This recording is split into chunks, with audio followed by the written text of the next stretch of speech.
नमस्कार दोस्तों, DPN news में आपका स्वागत है। मैं हूं आपके साथ आशीर्वाद। जी हां दोस्तों, आज है अपना स्पेशल एडिशन जहां हम बात करेंगे भारत सरकार की मॉडिफाइड फॉरेन पॉलिसी पर। जी हां, मॉडिफाइड फॉरेन पॉलिसी या कई लोगों से बोलते हैं मॉडिफाइड फॉरेन पॉलिसी। जी हां, चैप्टर 1 की बात होगी भारत पाकिस्तान संबंधों की। जी हां, कल लगातार आपने ऑपरेशन सिंदूर देखा, उसके पहले का जो घटनाक्रम वो देखा और हमारे भारतीय मीडिया में एक बात चल रही थी जो फेक न्यूज साबित हुई, लेकिन कभी कभी फेक न्यूज सच साबित हो जाती है। जी हाँ, तो फाइनली हमारे मीडिया में एक फेक न्यूज़ चल रही थी दोस्तों कि पाकिस्तान के जो आसिफ मुनीर हैं वो पाकिस्तान छोड़कर भाग गए हैं और पाकिस्तान के बाहर चले गए हैं। वो ऐसी खबरें चल रही थी, लेकिन कभी कभी फेक न्यूज़ सही साबित हो जाती है।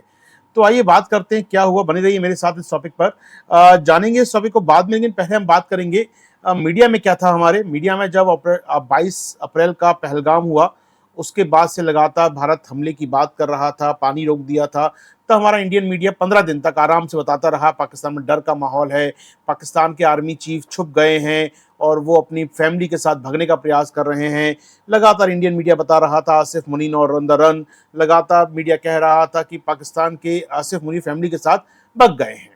चलिए, इसकी बात, हकीकत की बात कभी और करेंगे आपके साथ, अभी लेटर करेंगे, बाद में करेंगे। लेकिन पहले बात करते हैं दोस्तों, आखिर मुनीर साहब क्यों भगे, कहाँ भगे, कैसे भगे, इन सब की चर्चा होगी थोड़ी देर में। लेकिन पहले बात करते हैं आपके साथ अपने पॉलिसी पर, अपने फॉरेन पॉलिसी पर। जी हाँ, मॉडिफाइड फॉरेन पॉलिसी या मोडिफाइड फॉरेन पॉलिसी, इसको थोड़ा क्रिटिसाइज करने चाहेंगे हम लोग कि पिछले एक महीने में जो कुछ हुआ है वो देखना जरूरी है।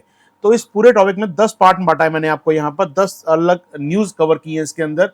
चैप्टर 1 पाकिस्तान फोकस करेंगे, याद रखिए सीरीज है जहां चैप्टर 1 में बात कर रहे हैं हम पाकिस्तान की, चैप्टर 2, चैप्टर 3 फर्दर हम बात करते रहेंगे एक करके एक कंट्री की। तो पिछले कुछ दिनों में पाकिस्तान को लेकर जो कुछ हुआ उसको समझना जरूरी है। तो 2014 में जब से मोदी साहब ने सत्ता संभाली है, एनडीए सरकार सत्ता में आई है, तब से लेकर उनका तीसरा कार्यकाल है ये। 14 में, 19 में और अभी 24 में, लगभग 11 साल की सरकार हो चुकी है दोस्तों। ये 11 साल में विदेश नीति के मोर्चे पर मोदी साहब फ्रंट पर रहे, खुद यात्राएं की, एक से एक साहसिक कदम उठाए, चाहे पाकिस्तान के पीएम को इनवाइट करना हो भारत में, या फिर देशों की यात्राएं करनी हो, या मध्यस्थता की बात करनी हो। पीएम साहब खुद एक्टिव रहते हैं विदेश मंत्रालय के नाम पर, दो राय नहीं है। तो आइए बात करते हैं भारत पाकिस्तान की फॉरेन पॉलिसी पर, मॉडिफाइड फॉरेन पॉलिसी पर। जी हाँ, 2014 में से मोदी साहब सत्ता में आए हैं तो पहला काम उन्होंने किया था, दुनिया को चर्चा में डालते हुए नवाज शरीफ को इनवाइट किया था अपने शपथ समारोह में। खुद अगले साल नवाज शरीफ से मिलने लाहौर पाकिस्तान चले गए थे। कहीं ना कहीं बड़ी चर्चा रही इस बात की कि आप वहां पर बिरयानी खाने गए या वॉट एवर, आप जिस काम के लिए वहां गए। इसकी मीडिया में काफी आलोचना भी हुई, साहसिक कदम बताया गया कि भारत के पीएम ने काम किया है। लेकिन उसके बाद पाकिस्तान ने 16 में उरी अटैक, 19 में पुलवामा अटैक और अभी 24 में पहलगाम अटैक, यानी पिछले अगर मैं 9-10 साल की बात करूं तो 10 साल में कई छोटे मोटे आतंकी हमले और 3 बड़े मेजर स्ट्राइक इंडिया पर हो चुके हैं। तो निश्चित तौर पर पहले हम लोग पाकिस्तान गए, फिर हमारे बॉम्बर पाकिस्तान गए और हमने पाकिस्तान के एयर स्पेस में जाकर वहां पर आतंकी हमलों को, आतंकी ठिकानों को नष्ट किया। यानी कहीं ना कहीं भारत की पाकिस्तान पॉलिसी पिछले 11 साल में सीसो वाली रही है, कहीं ना कहीं कभी साथ में, कभी खुशी, कभी गम टाइप की। जी हाँ दोस्तों, लेकिन फाइनली अगर हम बात करें तो ऑपरेशन सिंदूर हमने चलाया, हमने पहलगाम अटैक का बदला लिया और ऑपरेशन सिंदूर चल रहा है, ऐसा सरकार कह रही है कि न्यू नॉर्मल हो चुका है। जी हाँ, इंपॉर्टेंट बात है, हमने पाकिस्तान को दुनिया में आइसोलेट करने का प्रयास किया। इंपॉर्टेंट बात है, इसी पर चर्चा मैं करूंगा। क्या पाकिस्तान दुनिया में आइसोलेट हो पाया, अलग थलग पड़ पाया? ये हमारा लक्ष्य है, पाकिस्तान को अलग थलग करने का। आतंकवाद के नाम पर पाकिस्तान को घेरा जाए, अलग थलग किया जाए। इस ऑपरेशन सिंदूर के बाद कुछ भारत में मीम बने, पाकिस्तान में मीम बने। इंपॉर्टेंट बात थी दोस्तों, पाकिस्तान को नया वर्ड मिला। वहां के वायुसेना अध्यक्ष कह रहे थे सेंटर ऑफ ग्रेविटी, आप नहीं समझ रहे हैं बात की, किस प्रकार अटैक हुआ है। हमारे यहाँ न्यू नॉर्मल नाम दिया गया, सिंदूर न्यू नॉर्मल है, हमले होते रहेंगे। चलिए, ये तो एक बात हुई कहने के लिए, लेकिन इंपॉर्टेंट बात जो छुपी है इसके पीछे दोस्तों, पीएम साहब जो विदेश नीति पर काफी एक्टिव रहते हैं, वो बता रहे हैं कि गर्म सिंदूर बहता है उनकी खून के अंदर। इंपॉर्टेंट बात थी ये तो रहा सिंदूर की बात, सिंदूर में मिलिट्री ने अच्छा काम किया, सरकार ने इसका क्रेडिट लिया, दो राय नहीं है, अच्छी बात है। सेना काम करती है तो सेना अध्यक्ष और पीएम साहब या देश के विदेश मंत्री या देश के रक्षा मंत्री क्रेडिट ले सकते हैं। लेकिन इसके बाद क्या हो रहा है, ऑपरेशन सिंदूर या उसके पहले पहलगाम, तो पहलगाम के लगभग आज 50 दिनों बाद कहां पर पहुंची भारत पाकिस्तान की विदेश नीति, एक बार इसको जांचना जरूरी है। जी हाँ दोस्तों, आइए बात करते हैं। आगे बढ़ने से पहले अगर आपको अपना चैनल सब्सक्राइब नहीं किया तो प्लीज कर लीजिए, लाइक शेयर जरूर कीजिए सेशन को हमारे।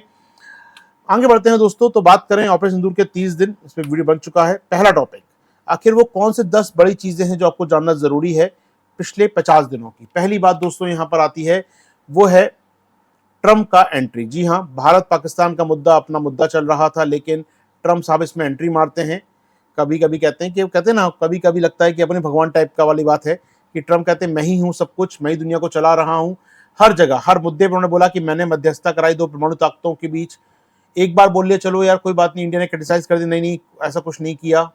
दोबारा बोला, 3 बार बोला, 4 बार बोला, तो यार 10 बार बोल चुके हैं 50 दिनों 40 दिनों के अंदर। निश्चित तौर पर कहीं ना कहीं ट्रंप लगातार बोल रहे हैं, इवन पुतिन को फोन करके बोल रहे हैं कि हाँ मैंने मध्यस्थता कराई इन दोनों के बीच में, आप कहो तो आपको वॉर भी रुकवा दूं। तो कहीं ना कहीं ट्रंप का बार बोलना भारत की विदेश नीति कमजोरी को दिखाता है। दूसरी बात, पाकिस्तान के रक्षा मंत्री ने कहा कि ये जो शिमला एग्रीमेंट है ये डेड डॉक्यूमेंट है, मृत दस्तावेज है। जी हाँ, आखिर पाकिस्तान का रक्षा मंत्री अगर कहता है कि शिमला एग्रीमेंट खत्म हो चुका है, इसके मायने हैं क्या? हमने इसको कंडेम किया? क्या हमने इसकी निंदा की? क्या हमने इस पर कमेंट किया? जी नहीं कुछ, क्योंकि कहीं ना कहीं उनका मतलब था कि आपने जो कुछ किया ट्रंप के साथ मध्यस्थता कराई है, आप खुद मना नहीं कर पा रहे, ट्रंप ने मध्यस्थता है उसको आलोचना खुद नहीं कर पा रहा विदेश मंत्रालय पीएम, तो निश्चित तौर पर विदेशियों को यह कहने का मौका मिलेगा पाकिस्तानियों को कि शिमला एग्रीमेंट खत्म हो चुका है। तीसरा पक्ष दोस्तों, भारत के अंदरूनी की बात करें, अंदर की ही बात करें, हमारे सीडीएस साहब राफेल को लेकर या हमारे फाइटर जेट को लेकर कहते हैं कि हाँ फाइटर जेट का लॉस हुआ है हमको। अब राफेल है या नहीं वो अलग बात है, लेकिन इंडिया को फाइटर जेट का लॉस हुआ युद्ध के दिनों में, सिंदूर के दिनों में, ये हमारे सीडीएस साहब कहते हैं। वहीं हमारा विदेश मंत्रालय जो देश का मिनिस्ट्री ऑफ एक्सटर्नल अफेयर्स है, वो कहता है जनाब पाकिस्तान शुरू से झूठ बोलता रहा है, Indian jets shot down during operation Sindoor. जी हाँ, ऐसा कोई क्लेम नहीं है, पाकिस्तान लगातार झूठ बोलता रहा है। सीडीएस साहब तो हमारे हिंदुस्तानी हैं यार। विदेश मंत्रालय कह रहा है कि Pakistan starting lying as soon as it born. जी हाँ, पाकिस्तान में जन्म से ही झूठ बोलता रहा है। तो जी हाँ, तो अब क्लियर करना पड़ेगा डिफेंस मिनिस्टर या डिफेंस मंत्रालय सही बोल रहा है या हमारा एमईए सही बोल रहा है। इसको लेकर कंफ्यूजन नहीं होना चाहिए, इसको लेकर क्लियरिटी कम से कम भारत सरकार का विदेश मंत्रालय करे। सेना ने क्लियर कर दिया, सेना की बात पे हम सवाल नहीं उठाएंगे, लेकिन विदेश मंत्रालय की बात पर सवाल जरूर उठाएंगे, जनाब आप क्या कह रहे हैं। चौथी बात सुनिएगा आराम से, विदेश मंत्रालय प्रयास करता रहा लेकिन उसके बाद भी आईएमएफ ने पाकिस्तान को फंडिंग दे दिया, पाकिस्तान को लोन दे दिया। यहाँ पर उन्होंने $1 बिलियन का लोन दे दिया पाकिस्तान को विद कंडीशन। लेकिन ऑफ कोर्स हम लगातार अप्लाई करते रहे, निर्मला जी ने मुलाकात की थी पिछले महीने ही, उसके बाद भी पाकिस्तान को लोन देना भारत की विदेश नीति को, भारत की फॉरेन पॉलिसी के जो ऑफिशियल्स हैं उनकी कमजोरी को दिखाता है। आइए दोस्तों आगे बढ़ते हैं आपके साथ। इसके बाद ये समझेंगे 1 जून को हमारे पीएम साहब मिलते हैं वहां पर एडीबी के चीफ से, एडीबी चीफ से मिलते हैं हमारे पीएम साहब और बताते हैं इंडिया विकसित भारत के लिए फंडिंग चाहता है। और 3 तारीख को पाकिस्तान को एडीबी लोन दे देता है। जी हाँ, पाकिस्तान को एडीबी लोन देता है। कहीं ना कहीं बड़ी बात थी अपने आप में ये। 1 तारीख को पीएम साहब ट्वीट करते हैं एडीबी के बारे में कि इनके चीफ से मुलाकात हुई और बहुत मुद्दों पर बातचीत हुई हमारी। और 3 जून तक आते आते एशियन डेवलपमेंट बैंक ट्वीट करता है कि हमने पाकिस्तान को लोन दे दिया है $800 मिलियन का, पाकिस्तान को पब्लिक फाइनेंस दिया। यानी कि आईएमएफ, एडीबी, जो कहीं हद तक एडीबी के अंदर भारत एक बड़ा फाइनेंसर है, भारत एक बड़ा परसेंट रखता है। जी हाँ, थर्ड लार्जेस्ट पार्टनर एडीबी के अंदर भारत, उसके बाद भी एडीबी लोन देने में सफल हो जाता है पाकिस्तान को। तो मतलब चल क्या रहा है यार, इस देश में हो क्या रहा है, विदेश नीति विदेश मंत्रालय कर क्या रहा है हमारा बैठ के यहाँ पर। आगे बढ़े दोस्तों हम लोग। आइए उस टॉपिक पर लौट के आता हूँ जहां मुनीर साहब के बारे में कहा जा रहा देश छोड़ के भाग गए हैं, फेक न्यूज चलाई जा रही थी लगातार। ये पाकिस्तान ने फेक न्यूज का जवाब कैसे दिया यार कि देखो उसने अपने सेना अध्यक्ष को, अब युद्ध हारे या जो भी हुआ इनके साथ, अंसी मुनीर को फील्ड मार्शल बना दिया। यानी एक तरफ हमारा मीडिया कह रहा है देश छोड़कर भाग गया ये आदमी, और पाकिस्तान सरकार इसको बना रही है फील्ड मार्शल बना रही है वहां का। तो आप समझ सकते हैं भारतीय मीडिया की क्रेडिबिलिटी खत्म हो जाती है इस जगह पर आकर। चलिए आगे बढ़े दोस्तों हम लोग यहाँ पर। इसके बाद पाकिस्तान काउंटर टेररिज्म में हमारा पार्टनर, ये कह रहा है अमेरिका के जर्नल। जी हाँ दोस्तों, अमेरिका के जर्नल ने कल वहां की सीनेट में कहा कि हमारे स्ट्रेटेजिक टाइज हैं पाकिस्तान के साथ। भूलना नहीं चाहिए, भारत और पाकिस्तान दोनों हमारे स्ट्रेटेजिक टाइज हैं और पाकिस्तान हमारा एक महत्वपूर्ण पार्टनर है काउंटर टेररिज्म में। आतंकवाद रोकने में पाकिस्तान हमारा एक महत्वपूर्ण पार्टनर है। जनरल कुंडला क्लियर कहते हैं कि पाकिस्तान के साथ मिलकर चलना होगा। आप सोचिए, अमेरिका की सेंट्रल कमांड का हेड कहता है कि हमें काउंटर टेररिज्म पाकिस्तान की आवश्यकता है, जिसको भारत दुनिया में टेररिस्ट देश घोषित करना चाहता है। उसके बारे में अमेरिका क्या राय रखता है, आइए दोस्तों। आपको लगता है कि ट्रंप साहब केवल मध्यस्थता कर रहे हैं? जी नहीं, ट्रंप की कंपनी, ट्रंप की खुद की कंपनी दोस्तों पाकिस्तान में जाके क्रिप्टो काउंसिल बना रही है। जी हाँ, पाकिस्तान में जाके क्रिप्टो डील कर रही है, क्रिप्टो करेंसी में डील कर रही है। पहलगाम अटैक के बाद हो रहा है ये काम। और अमेरिका कहता है कि वो पाकिस्तान को क्रिप्टो कैपिटल बनाना चाहता है। जी हाँ, दुनिया की क्रिप्टो कैपिटल, किस प्रकार वहां पर क्रिप्टो कैपिटल बने, किस प्रकार वहां पर क्रिप्टो करेंसी का यूज हो, वो लगातार पाकिस्तान में बढ़ावा दे रहा है। इस बात को सोच सकते हैं आप। ये अमेरिका जो हमसे कहता है कि पाकिस्तान को रोकिए, पाकिस्तान आतंकवादी है, साथ ही साथ फाइनेंशियल हेल्प कर रहा है पाकिस्तान की, क्रिप्टो करेंसी का देश बनाना चाहता है पाकिस्तान को। और सुनिए यहां पर अभी और सुनिए, पाकिस्तानी मीडिया लगातार बोलता रहा कि राफेल इन्होंने गिराया है। वो नैरेटिव गढ़ते रहे, ग्लोबल मीडिया को इन्फ्लुएंस करते रहे, वहां के मीडिया से, चाइना के मीडिया से बात निकलती रही कि वहां के जेट एजेंसी ने भारत के राफेल को गिराया है। गिराया नहीं गिराया वो क्लियरिटी की बात अलग है, लेकिन पाकिस्तानी एयरफोर्स ये जो दावा कर रही थी, ये दावा सफल रहा उसका। ये दावा सफल दिखता है, दुनिया के देश मान गए पाकिस्तान के दावे को। डील हो रही है back to back Pakistan jet agency की। चाइना फैला रहा है इस बात को या पाकिस्तान फैला रहा है, नेरेटिव जो गढ़ा इन लोगों ने, हमारा प्रोपेगेंडा मीडिया पीछे रह गया इनसे कहीं ना कहीं। ये सफल हो गए अपनी बात कहने में। आखिर क्या हमारे पास रिसोर्स कम है, क्या हमारे पास इन्फ्लुएंसर कम है, क्या सरकार के पास वो सोर्स नहीं है कि वो इनके नेरेटिव का जवाब दे सके? आखिर क्यों मलेशिया, इंडोनेशिया या फिर बांग्लादेश या दुनिया के अमेरिका, इवन उनका फ्रांस, क्यों आखिर इनकी बात मान रहे हैं? क्यों भारतीय नैरेटिव नहीं कर पाए? क्यों हमारा विदेश मंत्रालय पीछे रह गया इस नैरेटिव में? क्यों हम लोग नहीं बता पाए दुनिया को कि राफेल नहीं गिरा है? तो आखिर इनका नैरेटिव, यानी इनके पास रिसोर्स है कहीं ना कहीं। आपको विदेश मंत्रालय ने काम नहीं कर पाया कि भारत की बुराई हो रही है, कहीं हम जाके काउंटर कर पाए, नहीं हो पाए सफल हम। जी हाँ दोस्तों, इसके बाद लगातार हम प्रयास करते रहे। यूएन सिक्योरिटी काउंसिल में हमारे इतने दोस्त बैठे हैं, रशिया है, ब्रिटेन है, फ्रांस है, अमेरिका है, इतने दोस्त हैं हमारे यूएन सिक्योरिटी काउंसिल में। उसके बाद भी पाकिस्तान को काउंटर टेररिज्म समिति की उपाध्यक्ष बना दिया जाता है, पाकिस्तान को तालिबान सैंक्शन कमेटी का अध्यक्ष बना दिया जाता है, पाकिस्तान एंटी टेररिज्म कमेटी का वहां पर वाइस चेयर है। जी हाँ, इतना होने के बाद, इतनी पावरफुल होने के बाद विदेश नीति लॉबी हमारा काम नहीं कर पाती है वहां पर, और पाकिस्तान को इंपॉर्टेंट आतंकवाद विरोधी मंचों पर सीट मिल जाती है। जी हाँ, बहुत बड़ी बात है, इंडिया की बहुत बड़ी फेलियर है इंडिया की विदेश नीति की। इंडिया को या पाकिस्तान को यूएनएससी 1998 पैनल, यानी कि जो तालिबान के खिलाफ पैनल जो काम करता है, वो उसका अध्यक्ष बना दिया गया। इवन आपका इंडिया को बड़ा नुकसान हुआ कहीं ना कहीं आगे जाकर इस पर। ठीक है, चलिए, पाकिस्तान पे नजर काफी दिनों थी इस सीट पर, लेकिन उसके बाद भी आप नहीं रोक पाए उसको। ये बड़ी फेलियर अपने विदेश नीति की। उसके बाद 10वां पॉइंट, मैं कहा 10 पॉइंट दोस्त सुन लीजिए। आसिफ मुनीर, जी हाँ, आसिफ मुनीर की बात मैं कर रहा था। आप बोल रहे देश छोड़ के चला गया, वो क्यों बोला मैंने आपको स्टार्टिंग में? क्योंकि अमेरिका में 14 जून को मनाया जाना है वहां का, क्या दोस्तों, वहां का आर्मी परेड होती है। ट्रम्प साहब का बर्थडे भी अलग बात है, ट्रम्प साहब का बर्थडे है और आर्मी परेड होती है वहां पर वाशिंगटन डीसी में।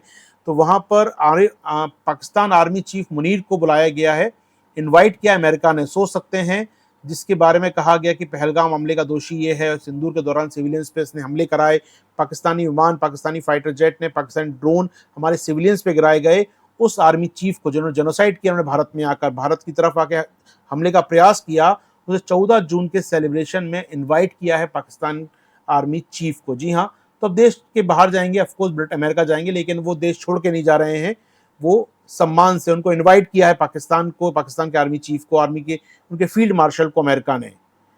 तो निश्चित तौर पर मीडिया इतना सही रहा कि वो देश के बाहर जा रहे हैं, लेकिन उनको इनवाइट किया गया है, ना कि उनको यहाँ पर देश छोड़ के भागे हैं। जी हाँ, तो समझ में आना चाहिए आपको आखिर क्या हो रहा है। तो निश्चित तौर पर ये जो घटना है, कई लोगों को लग सकता है कि भारत या पहलगाम में जो कुछ हुआ उसके ऊपर नमक छिड़कना है अपने आप में। भारतीय मीडिया लगातार दिखाता रहा कि मोदी और ट्रंप की दोस्ती से चीन और पाकिस्तान डर गए हैं। उनको हमारे यहाँ मोदी या ट्रंप की जीत के लिए हवन करा रहे थे लोग हमारे यहाँ पर, ट्रंप जीत जाएं, भारत का अच्छा होगा, इनकी खुशी थी भारत में। लेकिन ट्रंप के आने के 100-200 दिन के अंदर ही आप जो देख रहे हैं दोस्तों, किस प्रकार अमेरिका के सेना अध्यक्ष, अमेरिका का मीडिया, अमेरिका की जो पूरी लॉबी है, वो पाकिस्तान को सपोर्ट करती दिख रही है। तो ऐसे में क्या डोनाल्ड ट्रंप का जीतना भारत के लिए अच्छा माना जा सकता है? व्यापार तो रोक दीजिए, व्यापार की बात मैं नहीं कर रहा हूँ, केवल ट्रंप की बात कर दो। विदेश नीति के स्तर पर दोस्तों एक बड़ी फेलियर है अपने आप में। तो कहीं ना कहीं सवाल यही उठता है कि आखिर ये यज्ञ करने वाले लोग या मीडिया में तारीफ करने वाले लोग या ट्रंप को दोस्त बनने वाले लोग कहाँ पर हैं? ये लोग यहाँ पर चलिए दोस्तों, तो ये एक पक्ष हुआ अब भारतीय मीडिया का। बहुत बुराई हो गई भारतीय मीडिया की, भारतीय विदेश मंत्रालय की। ये बात करते हैं, क्या हम अकेले हैं ऐसे करने वाले? क्या सीमा के उस पार ऐसे लोग नहीं हैं? क्या वहां का विदेश मंत्रालय ठीक काम कर रहा है? क्या वहां का मीडिया ठीक काम कर रहा है? तो जी, हम अकेले तो नहीं है इस फील्ड में। हमारा विदेश मंत्रालय अकेले नहीं है। वहां का मीडिया फेक न्यूज चला रहा है पूरे टाइम। वो पूरे सिंदूर के दौरान, उसके बाद लगातार फेक न्यूज चलाता रहा। वीडियो गेम के क्लिप दिखा दिखा के बताता रहा कि इंडिया पे हमला कैसे किया हम लोगों ने। वहां पर पाकिस्तान ने वेपन बना लिया फेक न्यूज को अपना। उसने कहा कि पाकिस्तान को कोई नुकसान नहीं हुआ है। उसने कहा कि हमारे हमारे जो ड्रोन 78 खत्म हुए, इंडिया के 553 ड्रोन खत्म हो गए। वो बता रहे थे किस प्रकार सोल्जर का नुकसान पाकिस्तान को केवल एक हुआ है और कहीं ना कहीं भारत को 21 सोल्जर का नुकसान हुआ, वॉटेवर वो बता रहे थे अपनी अपनी रिपोर्ट्स के अंदर, फेक न्यूज फैला रहे थे। तो फेक न्यूज वहां भी फैला रहे हैं दोस्तों मीडिया, वहां भी उनके पास भी एक ऐसा पर्सन है जो काफी किरकिरी कराने के लिए फेमस है, उनकी बिलावल भुट्टो साहब। जी हाँ, बिलावल भुट्टो अमेरिका गए और अमेरिका में जाकर कहते हैं कि अमेरिका ही जिम्मेदार है आतंकवाद को बढ़ाने के लिए। आप सोच सकते हैं, बिलावल भुट्टो जैसे हमारा डेलीगेशन गया था, उनके डेलीगेशन भी गए अमेरिका में। उन्होंने कहा कि अमेरिका और ट्रंप ही जिम्मेदार हैं इस पूरे काम के लिए। और उन्होंने कहा जो मोदी साहब हैं वो टेमू एक सोशल मीडिया प्लेटफॉर्म है और उस पर एनिमेशन टाइप की बनते हैं या उस पर कॉपी होती है, तो टेमू वर्जन है नेतन्याहू के, यानी कुल मिला के कॉपी है, वो एक पुअर कॉपी है। उन्होंने कहा नेतन्याहू मोदी एक साथ, कहीं ना कहीं ये अपने आप में काफी है पाकिस्तान को बर्बाद करने के लिए व्यक्ति, तो दो राय नहीं है। तो निश्चित तौर पर हम अकेले नहीं हैं, हमारे यहाँ के नेता, वहाँ के नेता भी ऐसे हैं, सीमा के उस पार के लोग भी हमारे जैसे ही हैं दोस्तों, ठीक है। तो आप क्या सोचते हैं इस बारे में दोस्तों, बताइए कमेंट बॉक्स में मुझे कि भारत की विदेश नीति को आप सफल कहेंगे या रक्षा नीति, दो राय नहीं है, सफल रही है हमारी। लेकिन क्या भारत की विदेश नीति, जो विदेश मंत्रालय है हमारा या विदेश मंत्रालय संभालने वाले लोग जो हैं, वो सफल हैं या फेल हैं, या आपको लगता है कोई और व्यू है आपके पास, बताइए कमेंट बॉक्स में दोस्तों। ये था चैप्टर 1 आपके साथ। खत्म करने से बता दूं दोस्तों, चैप्टर 2 में क्या आने वाला है आपके लिए। जी हाँ, इस सीरीज के चैप्टर 2 में दोस्तों आपके लिए आएगा कस्मे वादे प्यार वफा, यानी कि भारत की मॉडिफाइड फॉरेन पॉलिसी का पार्ट 2, जिसमें हम बात करेंगे आपके साथ चाइना की। जी हाँ दोस्तों, बात होगी चाइना की आपके साथ। चाइना के साथ हमने जो किया 2014 से लेकर अब तक, बात उस पर करेंगे। हाल फिलहाल के लिए रोकता हूँ क्लास को मैं अपनी। बताइएगा दोस्तों कैसा लगा आपको, वीडियो लाइक करें, शेयर करें, सब्सक्राइब करें, कमेंट करें और बताएं हमारे कमेंट बॉक्स में आकर। Thank you.